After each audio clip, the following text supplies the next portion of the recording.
Doctor Singh साहब बताइए, हम डरे हुए हैं या हम इनको एक्सपोज कर रहे हैं अंतर्राष्ट्रीय दुनिया के सामने? मैंने सुना भी दिया उनको। फकर भाई, अमजद भाई, रुक जाइए। सिंह साहब जी जी, देखिए, हकीकत ये है कि कश्मीर ऑक्सीजन है पाकिस्तान की सेना के लिए। अगर कश्मीर का मुद्दा नहीं रहेगा तो पाकिस्तान की सेना का कोई अस्तित्व नहीं रहेगा।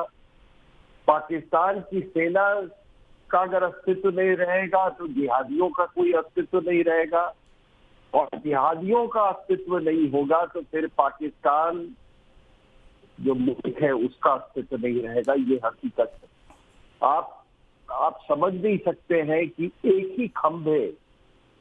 ही खंभे पर पूरा पाकिस्तान टिका हुआ है, वो है पाकिस्तान की सेना।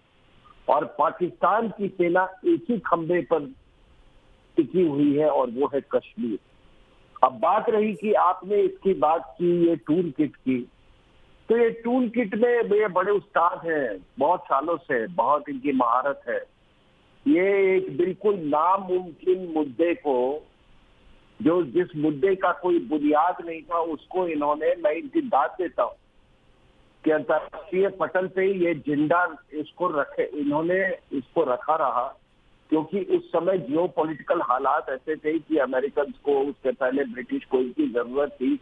तो एक नाम मुद्दे को इन्होंने जीवित रखा, और ये बात नटवर सिंह ने अपनी किताब में one life is not enough में भी इसका जिक्र किया है।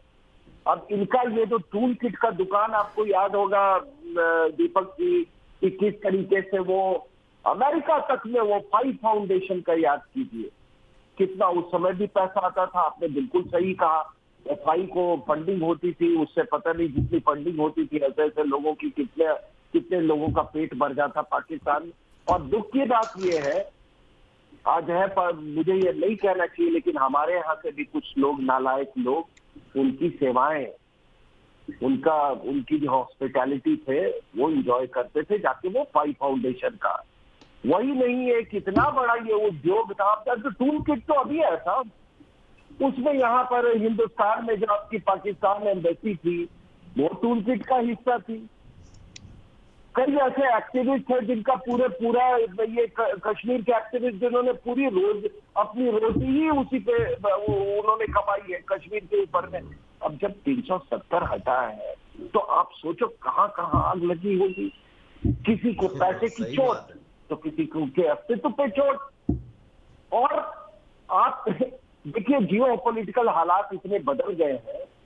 अभी आपके कुरैशी साहब गए चाइना, वहां वांग से मिला इन्होंने, आप स्टेटमेंट पढ़ लीजिए। ये जो आपका खैबर पख्तूनख्वा में जो वहां पे ये हाइड्रो इलेक्ट्रिक प्रोजेक्ट बना, आपको मालूम है कि ये चीनी जो वहां पे जो वर्क फोर्स था उसको बॉम्ब ब्लास्ट से उनको 10 को मार दिया गया।